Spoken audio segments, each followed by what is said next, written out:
किसी को नहीं बोलना। बातचीत पाठ के रचनाकार बालकृष्ण भट्ट जी हैं। बालकृष्ण भट्ट जी ने बातचीत शीर्षक निबंध के माध्यम से बातचीत के तरीके को बताया है। अब देखो भाई, बातचीत पाठ किस विधा में लिखा गया है? निबंध विधा में। बातचीत के रचनाकार कौन हो गए? बालकृष्ण भट्ट जी।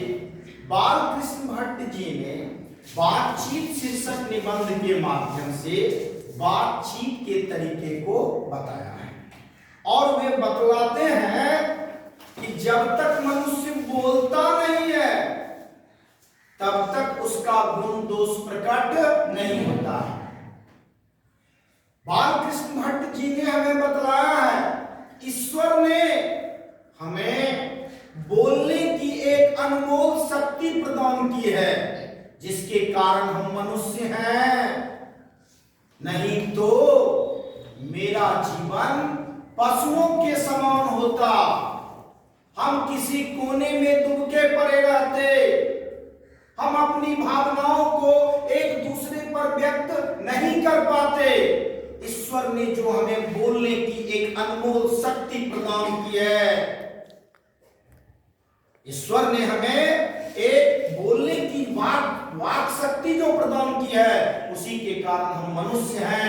नहीं तो मेरा जीवन भी पशुवत होता, पशुओं के समान होता। हम अपनी मन की भावनाओं को एक दूसरे पर प्रकट नहीं कर पाते। बातचीत के संबंध में वेब जॉनसन ने अपना विचार प्रकट करते हुए कहा है कि बात जब तक मनुष्य बोलता नहीं है तब तक उसका गुण दोष प्रकट नहीं होता। बोलने से ही मनुष्य का साक्षात्कार होता है। बातचीत के संबंध में एडिसन जी का विचार है। एडिसन जी ने बतलाया है कि बातचीत दो लोगों के बीच बेहतर ढंग से हो सकता है। दो लोगों के बीच जो बातचीत होती है वह लंबे समय तक गुप्त रहता है, और तीसरा आदमी अगर सुन ले तो तुरंत वह चारों तरफ फैल जाता है बातचीत। और इसके लिए एडिसन जी ने एक सुंदर उदाहरण भी दिया है। उन्होंने बतलाया है, एक गर्म दूध के बर्तन को और एक ठंडे पानी के बर्तन को अगर हम आपस में सटाकर रखते हैं तो कुछ देर के बाद क्या देखते हैं?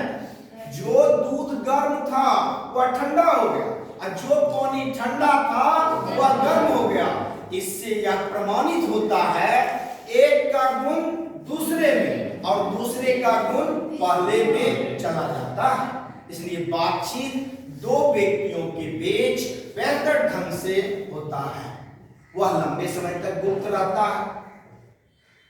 बालकृष्ण भट्ट जी ने कहा है कि यूरोप के लोगों में बातचीत करने के तरीके को, यूरोप के लोगों के बातचीत करने के तरीके को आर्ट ऑफ कन्वर्सेशन कहते हैं। आर्ट ऑफ कन्वर्सेशन का हिंदी नाम सुहद गोष्ठी है ना। और यह यूरोप में प्रचलित है। यूरोप के लोग अपनी बातों को इस प्रकार रखते थे कि कान को सुनकर मन को आनंद की अनुभूति होती है ना। यूरोप के लोग अपनी बातों को इस प्रकार रखते थे कि कान को सुनकर मन को आनंद की अनुभूति होती थी। 4 या 4 से अधिक लोगों के बीच बातचीत करने के तरीके को राम रमोवल कहते हैं। जैसे 4 व्यक्ति बैठ गए, आपस में बात कर रहे हैं, हंस बोल रहे हैं, इसको राम रमोवल कहते हैं। 4 या 4 से अधिक लोगों के बीच बातचीत करने के तरीके को राम रमोवल कहते हैं। बातचीत का सबसे उत्तम तरीका क्या है? बातचीत का सबसे उत्तम तरीका है आत्मवार्तालाप। आत्मवार्तालाप होता है, अपनी अंतर आत्मा से बात करना आत्मवार्तालाप कहलाता है। और याद रखो, अंतर आत्मा की निकली हुई बातें सच्ची होती है। बच्चों, जब हम कोई बुरा कर्म करने लगते हैं तो हमारा मन उसको कहता नहीं मत करो, यह गलत है, लेकिन हम उसको अनदेखा करके आगे बढ़ जाते हैं, जिसके कारण हम बुरे परिणाम में फंस जाते हैं। तो बातचीत का सबसे उत्तम तरीका आत्म वार्तालाप है। मनुष्य की मन की जो गति है, यह मन बड़ा चंचल होता है ना।